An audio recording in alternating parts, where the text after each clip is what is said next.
So the next assignment is to make labels for the acceptance letter merge letters.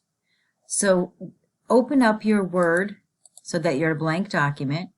Choose Mailings, Start Mail Merge, and we're doing labels.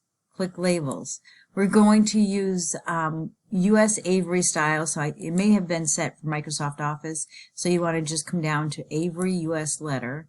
And the one that we're looking for is numbered 5160. 5160 labels.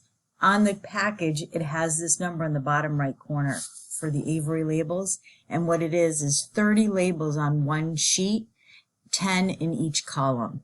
So click OK. If your lines are not showing on the screen, choose Layout and click View Grid Lines.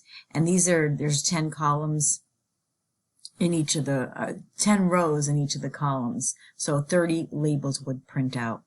So what we want to do is use those same addresses that we used in the previous letter, the acceptance merge access database.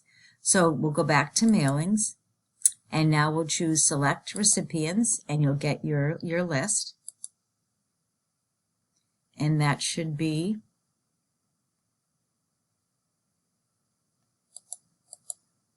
make sure it's the access merge addresses. And they all have next record, except for the first one, which is fine. And this is where you want the address block. So you'll click Address Block. And again, we want the same setup. It's the same address. Click OK. And then in order to get address block in all of the rest of them, you need to click Update Labels. So now each of them will have the new address.